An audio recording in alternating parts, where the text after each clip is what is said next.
دل کا مطلب تو آپ جانتے ہیں کہ دل جو ہے پورے جسم کے اعضاء میں بادشاہ کی حیثیت رکھتا ہے۔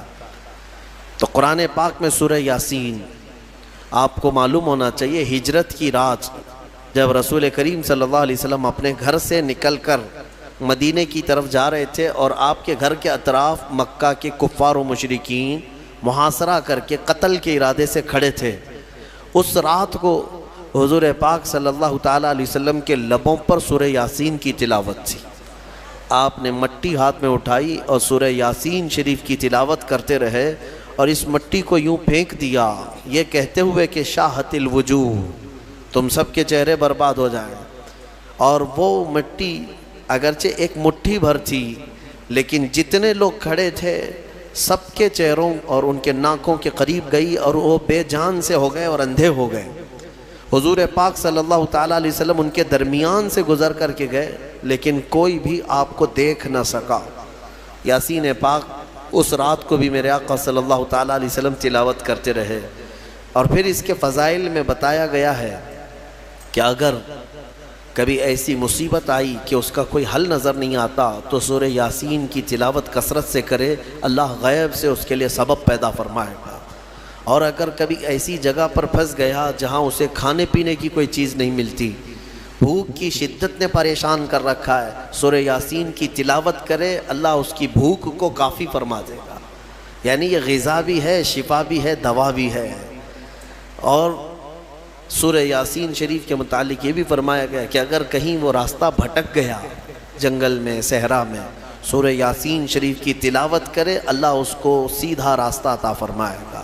اور جو سورہ یاسین شریف صبح پڑھ کر کے نکلا وہ شام تک امان میں ہے۔ تو یاسین کی بڑی برکتیں ہیں سورہ یاسین میں۔ اللہ تبارک و تعالیٰ نے ان آیات بینات میں جو بیان فرمایا اس میں اللہ تعالیٰ فرماتا ہے یا حسرتن علی العباد، قیامت کے دن کے بارے میں کہ افسوس ہے بندوں پر، وہ بندے افسوس کریں گے، ما یاتیہم من رسول الا کانوا بہ مستہزئین، یعنی جب کبھی ان کے پاس کوئی رسول آتا تو اس کا مذاق اڑاتے تھے، مذاق کرتے تھے رسولوں کے ساتھ، نبیوں کے ساتھ۔ ان لوگوں کی جو حشر ہوں گے نا وہ بہت سخت ہے قیامت کے دن۔ اللہ تعالیٰ فرماتا ہے الم یرو کم اہلکنا من قبلہم من القرون، کیا اس سے پہلے صدیوں پہلے ہم نے کتنی ایسی بستیاں ہیں جن کو ہلاک نہیں کیا ہے۔ بہت سارے لوگ رسولوں کا اور نبیوں کا مذاق کرنے کی وجہ سے ہلاک و برباد ہو گئے، ختم ہو گئے۔ رسول جو آتے ہیں وہ تمہیں بظاہر اگر یوں دکھتے ہیں کہ وہ پیوند لگے کپڑے پہنتے ہیں، چھوٹے سے گھر میں رہتے ہیں، چھوٹی چھوٹی غذائیں کھاتے ہیں یا فاقہ کشی کرتے ہیں، تو اس کا مطلب یہ نہیں کہ وہ رسول یا نبی مجبور ہوتے ہیں، وہ تو فقر کو پسند کرتے ہیں اللہ کی بارگاہ میں۔ ورنہ ہر نبی اتنا صاحب اختیار ہوتا ہے کہ اگر وہ چاہے تو سونے کا پہاڑ اور چاندی کا پہاڑ اس کے ساتھ ہو، وہ سونے اور چاندی کے محلات میں رہے، لیکن اللہ کے نبیوں نے فقر کو پسند کیا ہے۔ تو اکثر جو قومیں رسول کو ظاہری طور پر دیکھتی تھیں تو مذاق اڑاتی تھی، یہ اللہ کے نبی ہیں، یہ اللہ کے رسول ہیں، ان کا لباس ایسا ہے، ان کے پاس سواری نہیں، ان کا گھر صحیح نہیں، ایسی باتیں کہہ کر کے مذاق اڑایا کرتے تھے۔ اللہ تبارک و تعالیٰ ان مستہزئین سے کوسوں دور ہمیں رکھے اور مولا تعالیٰ اسی جماعتوں سے ہمیں محفوظ رکھے۔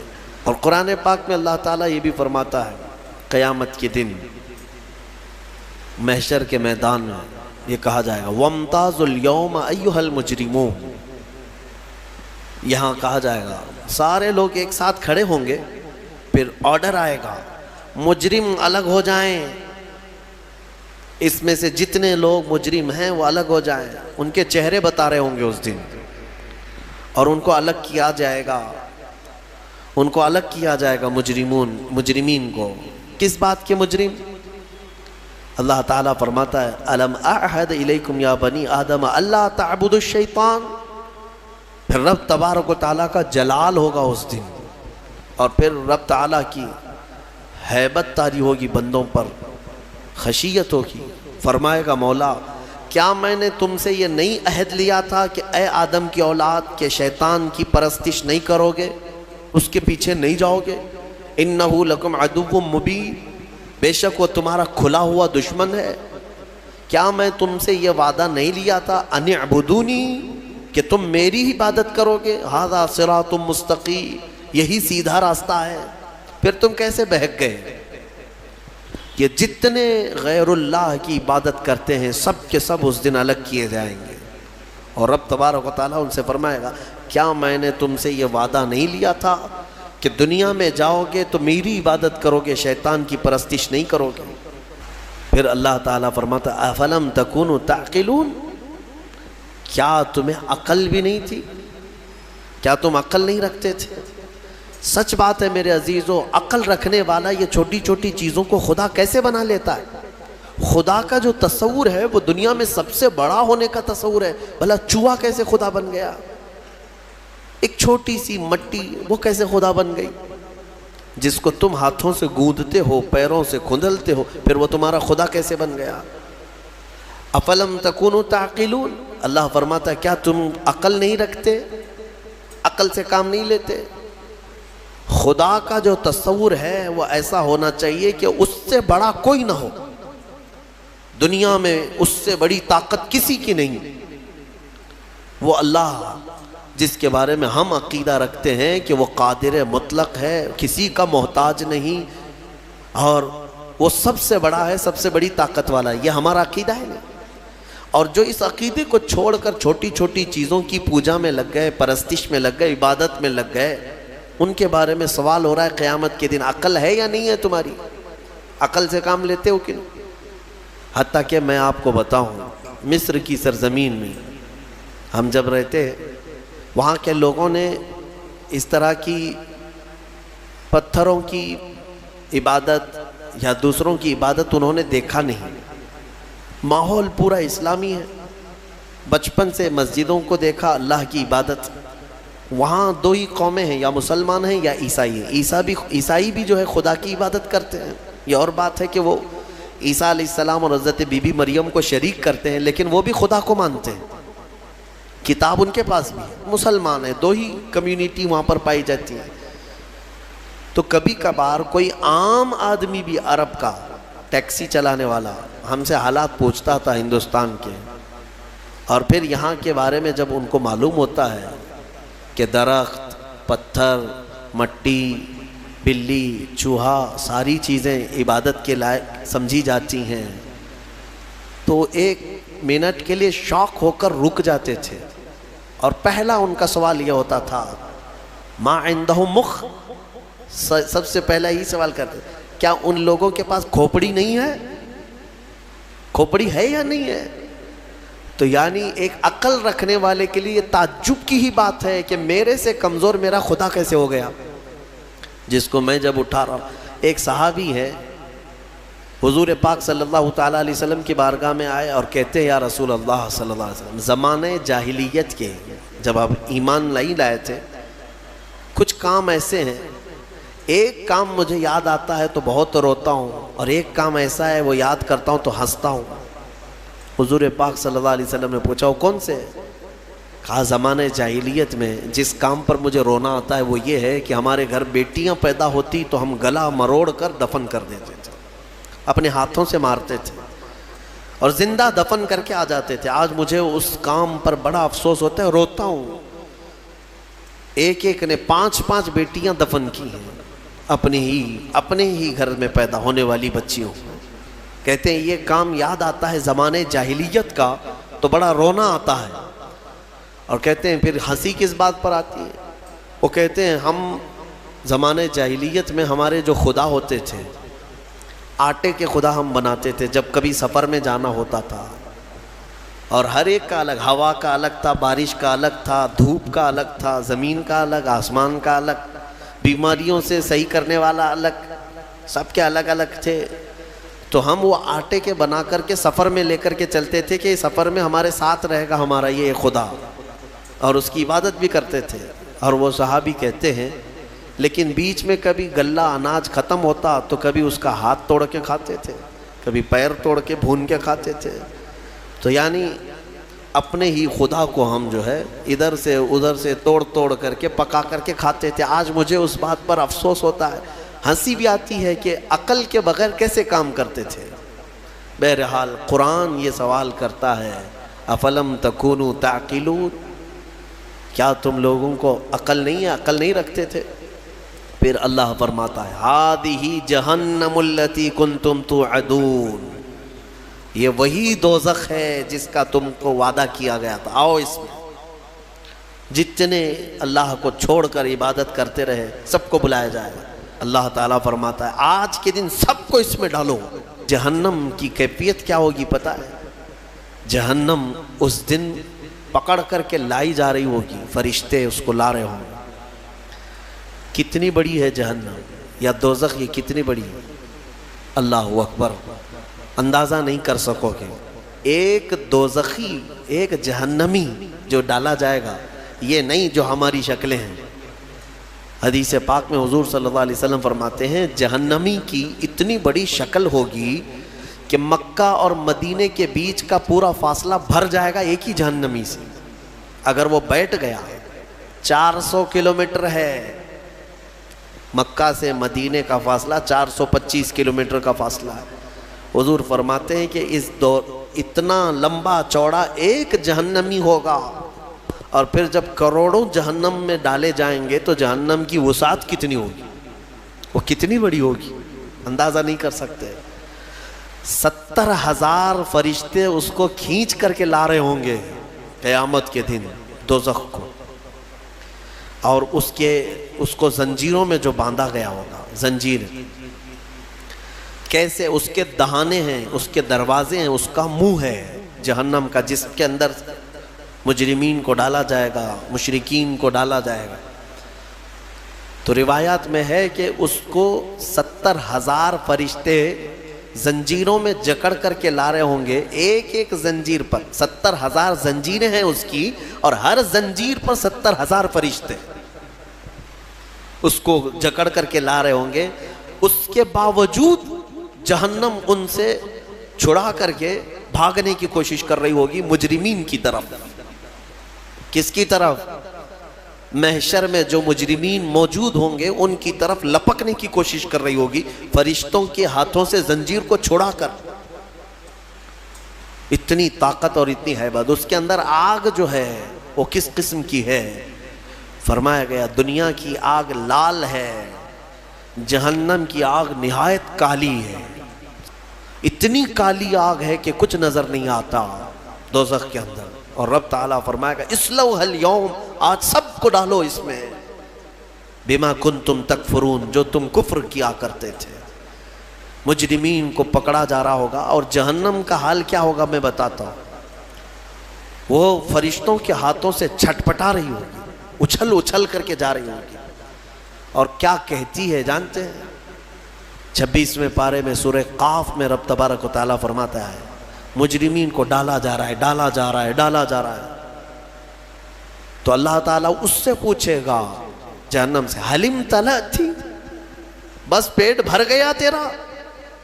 جہنم کہتی وہ تقول حل من مزید، وہ کہے گی اے اللہ اور کچھ زیادہ ہو جائے، اور کچھ زیادہ ہو جائے، اور کچھ انسانوں کو ڈال۔ اس دن وہ پکارتی رہے گی اور میرے اندر ڈالا جائے، اور میرے اندر ڈالا جائے۔ اور جانتے ہیں جب اس کی آگ کم پڑنے لگ جائے، دھیمی ہونے لگ جائے، تو آگ بھڑکانے کے لیے انسانوں کو اور پتھروں کو گرایا جائے گا، اس کا ایندھن ہے۔ جیسے پیٹرول ڈالنے سے آگ بھڑک جاتی ہے، جہنم کی آگ انسانوں اور پتھروں کو ڈالتے ہی بھڑک جائے گی۔ یہ جہنم کی کیفیت ہے دوزخ کی۔ اور جہنم کا سب سے ہلکا عذاب کیا ہے؟ سب سے ہلکا، اگر کوئی چلا بھی گیا، تھوڑے سے گناہوں کی سزا بتا کر کے واپس آنے والا ہے، تو حدیث رسول میں ملتا ہے سب سے ہلکا عذاب یہ ہے کہ وہاں آگ کی جوتیاں پہنائی جائیں گی جس کی گرمی سے اس کا بھیجا کانوں سے باہر آ رہا ہوگا، پک پک کر کے ابل رہا ہوگا۔ یہ سب سے ہلکا عذاب جہنم کا۔ پھر جس کے بارے میں اللہ نے عذاب علیم کہا، عذاب عظیم کہا، عذاب مہین کہا، وہ کیسا عذاب ہوگا؟ عذاب علیم کا مطلب دردناک عذاب، عذاب عظیم کا مطلب بڑا عذاب، عذاب مہین کا مطلب ذلت والا عذاب۔ وہ کیسے عذاب ہوں گے وہ اللہ بہتر جانے۔ جہنم کا خوف ایک مومن کے اندر خشیت پیدا کرتا ہے، اللہ سے ڈر پیدا کرتا ہے۔ تم ہلکے میں لیتے ہو اس چیز کو؟ ذرا موم بتی میں اپنی انگلی رکھ کر کے دکھانا، یا چولہے میں جا کر کے اپنا ہاتھ رکھ کر کے دکھانا، اگر چمڑی جل گئی تو 8 دن تک اس کی مرہم پٹی پہ لگ جائیں گے، ہا ہو کرتے رہیں گے۔ جلے ہوئے آدمی کو سکون کبھی نہیں، لیکن دوزخ میں جب ڈالا جائے گا، ایک بار چمڑی جل گئی تو ختم ہو جائے گا، لیکن دوزخ میں ایسا نہیں کہ اب تم وہاں جب تک جلتے رہو گے موت نہیں آئے گی، موت ختم کر دی جائے گی۔ مرنا ایک ہی بار ہے انسان کو یہاں دنیا میں، پھر قیامت کے دن موت کو بھی اللہ تعالیٰ موت دے دے گا، ختم۔ اب نہ جنتی مرے گا نہ دوزخی مرے گا، کوئی مرنے والا نہیں ہے وہاں پر۔ اللہ تعالیٰ فرماتا ہے کلما نضجت جلودہم بدلناہم جلودا غیرہا لیذوقوا العذاب۔ اللہ فرماتا ہے جب جب آگ سے پک جائے گی نا چمڑی، نضجت کہتے ہیں پھل کی طرح پک جانا، جو پل پلا ہوتا ہے پھل، چمڑی پیپ سے پک جائے گی، بھر جائے گی۔ اللہ فرماتا ہے جب جب دوزخ کی آگ کی وجہ سے تمہاری چمڑی پکے گی، اللہ فرماتا ہے ہم اس کے علاوہ دوسری چمڑی تمہیں پہنا دیں گے، نئی چمڑی ڈال دیں گے، بدلناہم جلودا غیرہا لیذوقوا العذاب، تاکہ عذاب کو چکھ سکو، نیا نیا عذاب چکھ سکو۔ حضرت کعب احبار رضی اللہ تعالیٰ عنہ اس آیت کی تفسیر میں فرماتے ہیں، ان سے پوچھا گیا کہ کتنی بار چمڑی بدلی جائے گی؟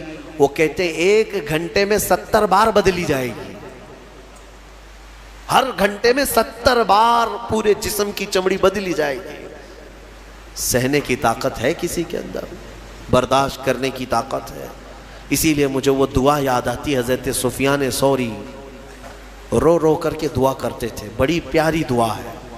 اللہ کی بارگاہ میں یوں کہتے تھے الہی لست للفردوس اہلا، اے میرے مولا میں تیری فردوس بری میں جنت میں جانے کا اہل تو نہیں ہوں، میں تیری جنت میں جانے کے قابل تو ہوں نہیں، ولا اقوی علی نار الجحیم، اور نہ ہی میں تیرے دوزخ کے عذاب سہنے کی طاقت رکھتا ہوں، یہ بھی تو میرے اندر طاقت نہیں ہے۔ مانا کہ جنت میں جانے کے جیسے اعمال نہیں ہیں، لیکن تیری دوزخ کا عذاب سہنے جیسی بھی طاقت نہیں ہے، اب بچا کیا ہے؟ اے اللہ تو اپنے کرم سے اور اپنے فضل سے معاف کر دے تو بڑی بات ہے، باقی اعمال تو نہیں ہے۔ حضور مفتی اعظم ہند رضی اللہ تعالیٰ عنہ نے یہی دعا کی تھی، میرے اعمال کا بدلہ تو جہنم ہی تھا، میں تو جاتا میرے سرکار نے جانے نہ دیا۔ بس یہی ایک آس ہے ہمارے پاس، اللہ چاہے اپنے فضل سے اور اپنے رسول کی سفارش سے بچ گئے تو بچ گئے، ورنہ میں بتاؤں وضو میں بھی پکڑے جا سکتے ہیں، ہم قرات میں پکڑے جا سکتے ہیں، رکوع سجدے میں پکڑے جا سکتے ہیں، اب پتہ نہیں زندگی بھر کتنا کھایا، سب کا اگر حساب دینے پر آ جائیں، ہم نے چاول کتنا کھایا، روٹیاں کتنی کھائی ہیں، شکر کتنا کھایا ہے، اگر یہ سب حساب میں آئے، اس میں اگر کچھ دانے حرام کے چلے گئے تھے تو وہ حساب دیتے دیتے سالوں لگ جائیں۔ ہمارے پاس حساب جیسی چیز نہیں ہے میرے عزیزو، اسی لیے وقت کا مجدد بریلی کا امام، جن کے پاس عبادت کے ذخیرے ہیں، پھر بھی اللہ کی بارگاہ میں روتے ہوئے یوں کہتے ہیں کہ کریم اپنے کرم کا صدقہ، لئیم بے قدر کو نہ شرما، تو اور رضا سے حساب لینا، رضا بھی کوئی حساب میں ہے؟ تو اے اللہ تو اتنی بڑی شان کا مالک، تو اور رضا سے حساب لینا، رضا بھی کوئی حساب میں ہے؟ اسی لیے اللہ تبارک و تعالیٰ کے فضل کی طرف، اس کے رحم کی طرف توجہ لگائے رکھو۔ سورہ یاسین میں مولا تبارک و تعالیٰ نے جو فرمایا، رونگٹے کھڑے ہو جاتے ہیں۔ آگے کی آیتیں اللہ فرماتا ہے الیوم نختم علی افواہہم، آج کے دن ہم تمہارے منہ پر مہر لگا دیں گے، مہر لگا دیں گے، اس کا ترجمہ یہی ہے۔ اور رب تعالیٰ فرماتا ہے وَتَشْهَدُ أَرْجُلُهُمْ بِمَا كَانُوا يَكْسِبُونَ، تمہارے پیر گواہی دیں گے تم کیا کیا کرتے تھے۔ اللہ تعالیٰ فرماتا ہے کہ ہم منہ پر مہر لگا دیں گے، سب بند، جھوٹ بولنے کی عادت ہے، ہیلے بہانے کرنے کی عادت ہے، ادھر ادھر کی باتیں اڑانے کی عادت ہے. تم کیا بولو گے قیامت کے دن؟ تمہارے ہاتھوں سے کہا جائے گا بولو یہ کیا کیا کرتا تھا. حدیث پاک میں ہے ران کی چمڑی تک بولنے لگے گی. ران کی چمڑی قیامت کے دن بات کرے گی اور بتائے گی کہ مولا یہ کیا کیا خیانت کرتا تھا تیری امانتوں کے ساتھ، وہ سب بتائے گا. گھبرا کر کے لوگ کہیں گے اپنے ہی اعضاء سے، اپنی چمڑیوں سے، وَقَالُوا لِجُلُودِهِمْ لِمَ شَهِدْتُمْ عَلَيْنَا، اپنی چمڑیوں سے کہیں گے لوگ کہ تم ہمارے خلاف کیوں گواہی دے رہے ہو؟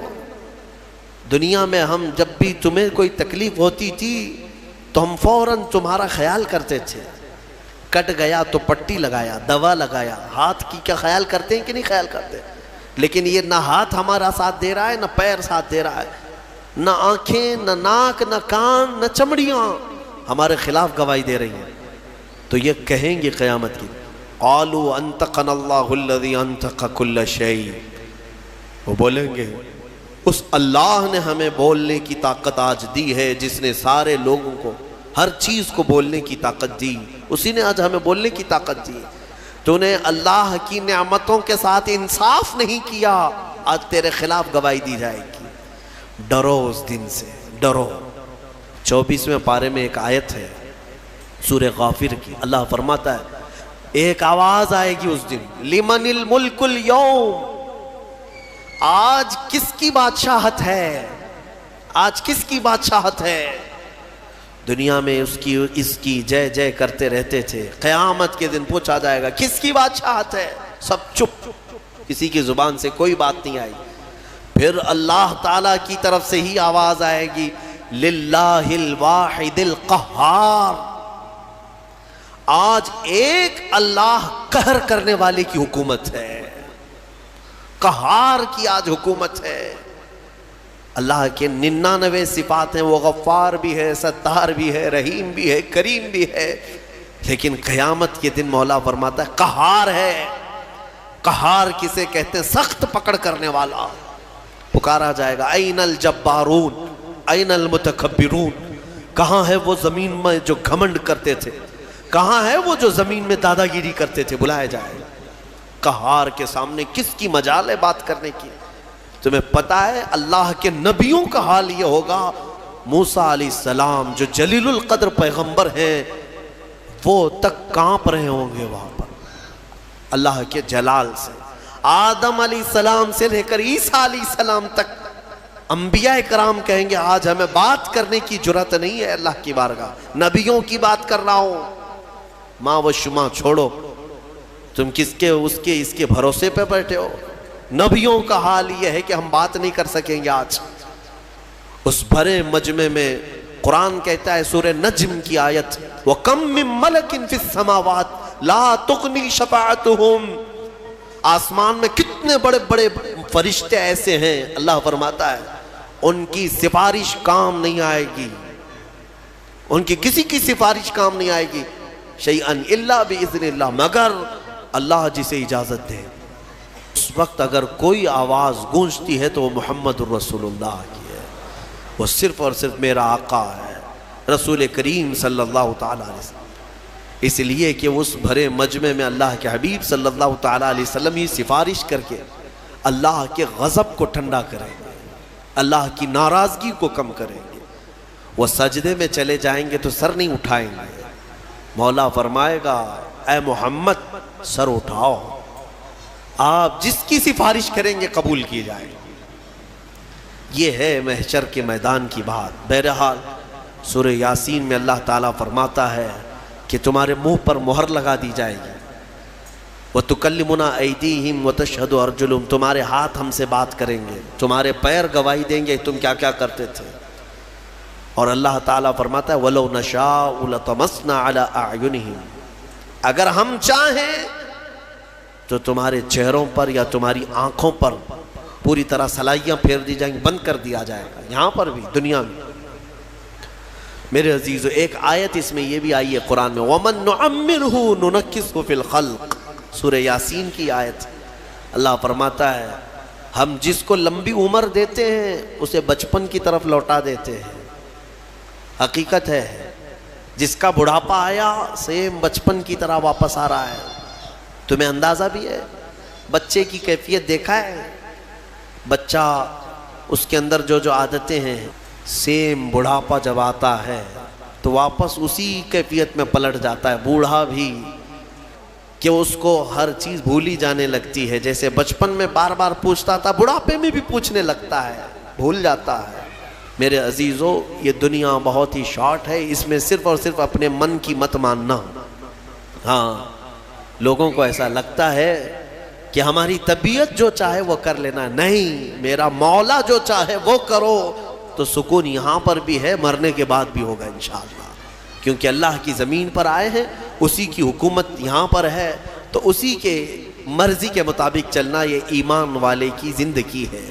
سورہ یاسین شریف کی برکتیں اللہ تعالی ہم سب کے سینوں پر عطا فرمائے. مولا کریم اس دنیا میں ہمیں اس کی رضا اور اس کے حبیب کی رضا کے مطابق جینے کی توفیق عطا فرمائے. سورہ صاد اور سورہ صافات کی بھی ہم نے تلاوت کی, اور سورہ زمر کی بھی مختصر بات یہ عرض کر دوں. سورہ صاد میں اللہ تعالیٰ نے حضرت ایوب علیہ السلام کے ذکر کو تفصیلاً بیان فرمایا. اس سے پہلے بھی ان کا ذکر آیا ہے 17ویں پارے میں, لیکن اس پارے میں قدر تفصیل سے آیا ہے. اور سورہ صافات میں کئی نبیوں کا ذکر آیا. تو حضرت ایوب علیہ السلام کون تھے؟ ایوب نام آتے ہی صبر دماغ میں آ جاتا ہے. بہت سارے لوگ ان کا نام ہی صبر ایوب سمجھتے ہیں, حالانکہ ان کا نام صبر ایوب نہیں ہے. حضرت ایوب علیہ السلام, صبر ان کے ساتھ ایسا لگ گیا ہے کہ جیسے حضرت ایوب کہیں تو صبر ذہن میں آ جائے, صبر کہیں تو حضرت ایوب کا نام آ جائے. سب سے زیادہ صبر کرنے والوں میں آپ کا نام آتا ہے. حضرت ایوب علیہ السلام اللہ تبارک و تعالیٰ کے ایک جلیل القدر پیغمبر ہے, نبی ہیں. اللہ نے آپ کو بے شمار دولت عطا کی تھی, اولاد, بیویاں. اس زمانے میں آپ کی شان و شوکت, بڑی جائیدادیں. پھر آزمائش کا ایک وقت آیا, اللہ نے فرمایا اپنے فرشتوں سے میں اپنے بندے ایوب کا امتحان لیتا ہوں. ان کی کئی بیویاں تھیں, تقریباً روایت میں بتائی گئیں 16 یا 17, اور ان کی اولاد 28 یا 30 کے قریب اولاد, بیٹے. الگ الگ روایات ہیں, جتنے بھی ہیں بے شمار جائیداد, مویشی, جانور, بکریاں, اونٹ, گائے, یہ سب بڑی دولت کی چیزیں اس وقت مانی جاتی تھی, وہ سب تھا آپ کے پاس. پھر ایک کے بعد دیگرے ایسا ہوا کہ طوفان چلا, سارے جانور مر گئے. پھر ایک طوفان آیا, باغیچے اکھڑ گئے, سب ختم ہو گئے.